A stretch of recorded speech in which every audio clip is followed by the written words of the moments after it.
Friday, everyone. Welcome. If it's Friday. If it's Friday, today with us we have Special Representative Elliott Abrams, our Special Representative for Venezuela. He has a few remarks for the top. He'd be happy to take your questions. Thank you, sir. Thanks. I want to start by mentioning the announcement that Interim President Guaido made today about an agreement between the International Federation of the Red Cross and the Catholic Bishops, the Episcopal Conference in Venezuela, to try to get humanitarian aid into the country. The initial announcement said this would be health-related aid that would be provided to 650,000 Venezuelans. As you know, Guaido has been calling for this for weeks and weeks, and we in the United States made an effort to get aid in, most of it at Cucuta, Colombia, and the regime prevented it. The Red Cross has said that it will permit no interference with the distribution of the aid, which we think is great, because our problem with the Venezuelan regime in this area has been that it does not distribute aid on the basis of need. Rather, it politicizes the aid and gives it only to people who have a thing called the carne de la patria, which is to say they're supporters of the regime. So we thought that that was not the way the Venezuelan people were going to benefit. This looks like a real opportunity, and we think it is a response to the efforts that Interim President Guaido has been making. So it's very welcome. We hope it works, and assuming that it does, which we do, the United States would be happy to give some of our aid into this method of reaching the Venezuelan people, because that's the purpose of what we were doing in getting the aid nearer to Venezuela. I think the international community is more generally ready and anxious to do more to help the humanitarian situation in Venezuela. You may have seen some news reports about a new UN report on the internal humanitarian situation, which said, quote, preventable diseases such as tuberculosis, diphtheria, measles, and malaria have resurfaced in the country and are on the rise, as is hepatitis A due to the lack of access to safe drinking water. Now, obviously, the humanitarian aid that addresses the health situation isn't going to solve that question of clean water. That is partly related to the blackouts, and I should just mention, as you know, the blackouts have continued all over the country. The regime's efforts to, in a sense, to keep them out of Caracas have not been successful. They've had partial blackouts there, too. The electrical power system is simply in very bad shape because of the years and years of lack of maintenance, lack of investment, and the likelihood is that blackouts will continue. This aid is not going to solve the problems that Venezuelans face. The kind of aid that is needed for a broad recovery of the Venezuelan economy really cannot be put in place until the regime is replaced by a democratic government, when I think you'll see the international financial institutions and other donors really move in to try to help the people of Venezuela. I guess I'd mention one other thing as a start. I've been asked in the last day or so about the ruling by the regime that Juan Guaido cannot participate in Venezuelan politics for 15 years. That's consistent with the regime's efforts to eliminate all democratic voices and all opposition forces and voices in Venezuela.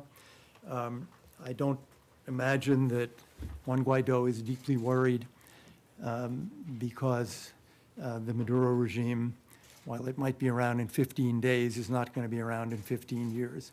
So it's a ludicrous effort on the part of the regime to keep Mr. Guaido quiet. Okay, questions?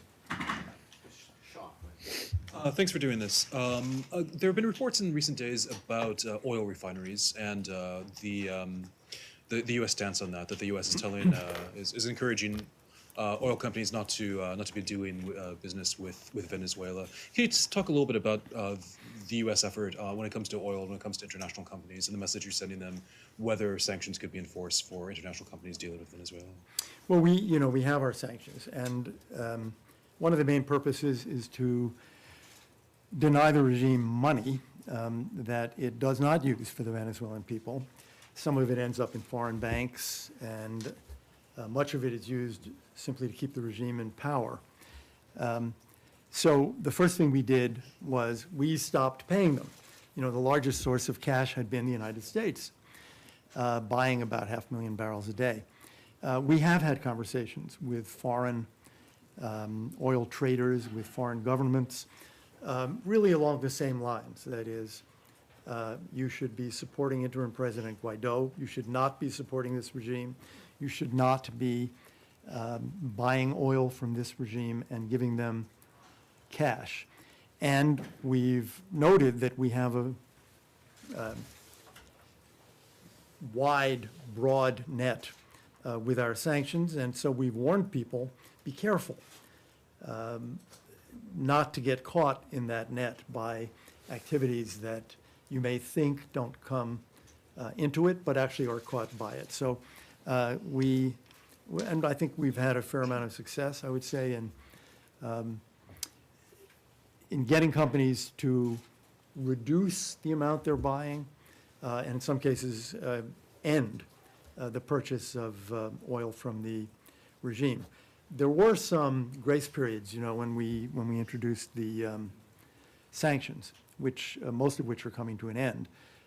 But it is correct that we have attempted to prevent the regime from, I would say, stealing the assets of the Venezuelan people and making off with them by getting cash in exchange for oil and gold. Matt? Thanks.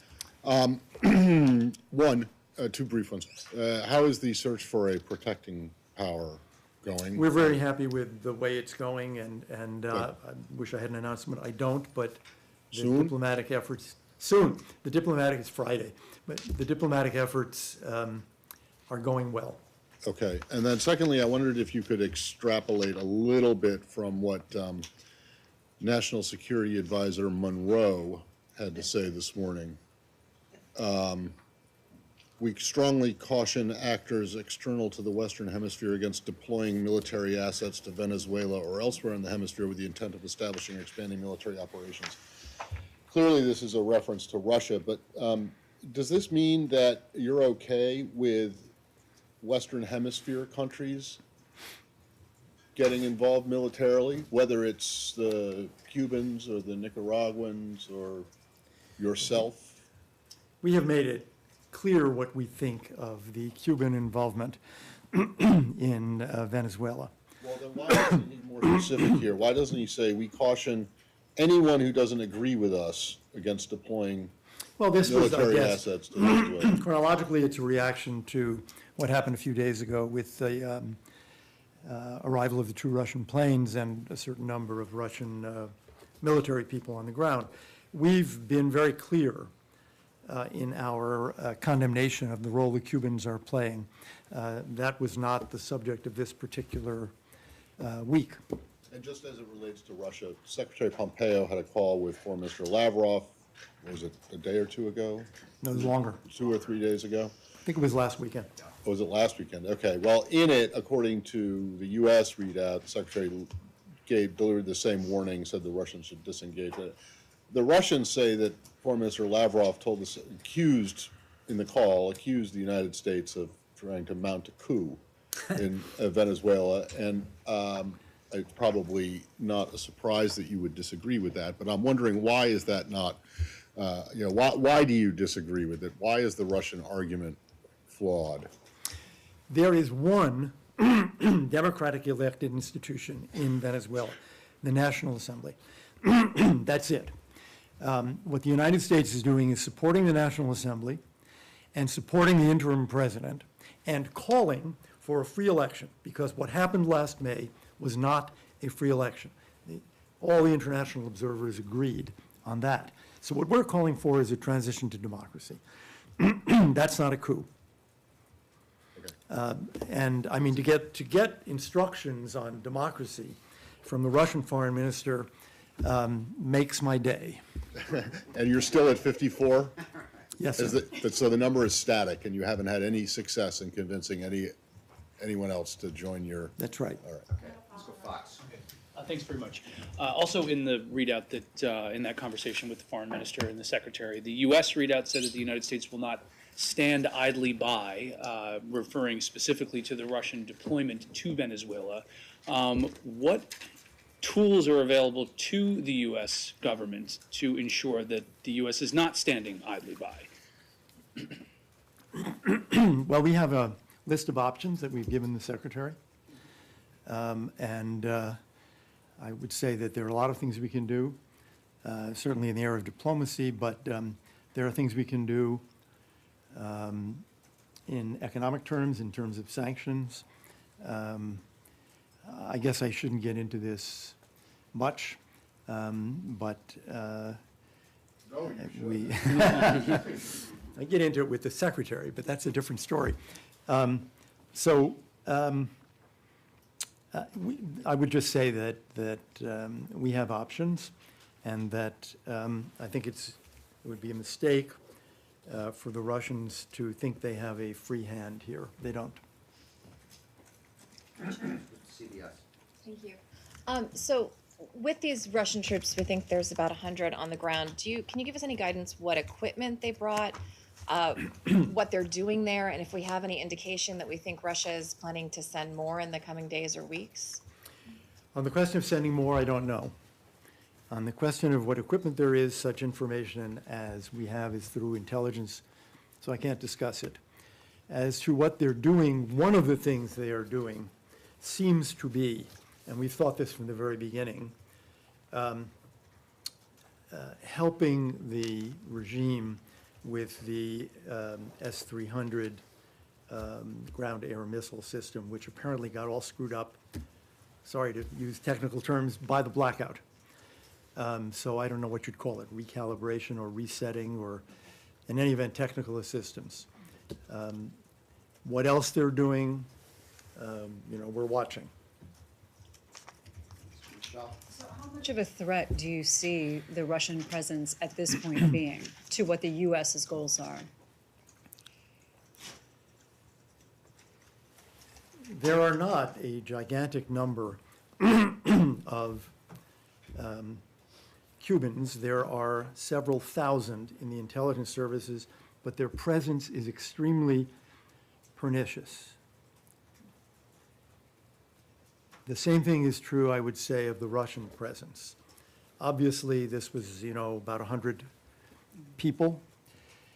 One thing we can say is that their presence will do absolutely nothing beneficial to the people of Venezuela. It does nothing to address any of the problems they face, political, social, or economic. It probably is a kind of shot in the arm for the regime, even though the numbers are not huge, because we've seen that the numbers of Cubans, which are admittedly a lot larger than the number of Russians, have actually provided real assistance to the regime to do things it could not otherwise do, or not do nearly as well. So it isn't a very large number so far, but the potential impact is considerable. Sir, I forget which outlet you work with. TN24, Thank you. Gustavo Alegret. Could you give us some more details about the agreement with the International Red Cross in order to prevent that this humanitarian aid is not going to end up in the Maduro regime hands, and they are going to politicize the help? I can't. The announcements that were made this morning are fairly brief, and I would have to say, you've got to ask, as we will, Guaido, the Venezuelan Red Cross, and the bishops for more details about the distribution, because obviously we want it to be, we insist that it be independent, but the Red Cross has been absolutely insistent that they would only do this if they had no interference from the regime. So we are interested in the details too, but it certainly sounds promising, and it's the first such agreement that's been reached.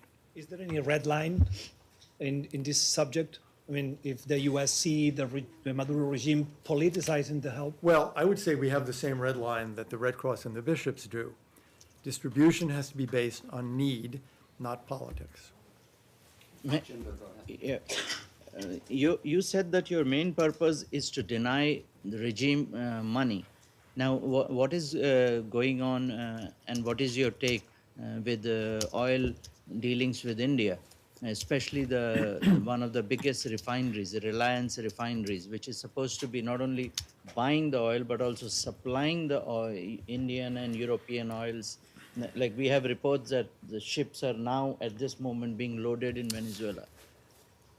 I would say that we have had contacts with Indian companies and with the government of India, and that we have found there to be a very considerable amount of cooperation, which we are very happy to see. I'm going to leave it at that. Washington Post. I know that you and others in the administration have repeatedly said that all options are on the table, but I'm wondering, with the Russian presence there now, do you feel that the United States is any closer to seriously considering or even exercising a military option? I'm going to leave it with the statement that the National Security Advisor made and not comment further. Sure, right there. Two questions. Thanks. My name is Alex Raffo, Chinese agency. Maduro's oil minister was in Azerbaijan last week, where he announced that he's going to divert some of the oil that originally bound for the U.S. to Russia. Is this something that is bothering you? And my second question, I was actually surprised by seeing Maduro's oil minister in Azerbaijan, where he attended the OPEC event. When we recognize Guaido's government, first, what hopes do we have, or what we are doing to prevent Maduro's cronies from traveling abroad, particularly when it's about international events? And second, maybe we can secure some mandate or some voice for Guaido's regime as well. Well, it's not surprising that there is an increase in oil trade between Venezuela and Russia, because the first thing really that the regime did after the imposition of American sanctions on PDVSA was to turn to the Russians and say, rescue us. And we know that oil shipments from Venezuela to Russia will be on the increase, and we know that shipments of refined products, diluents, gasoline, will also be on the increase. That's predictable, given the relationship between the regime and Russia.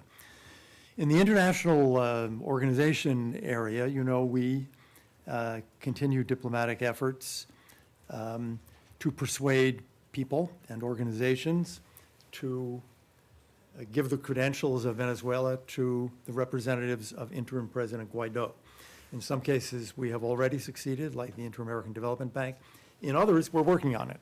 And we have a good-sized campaign to persuade governments, first, to recognize Juan Guaido.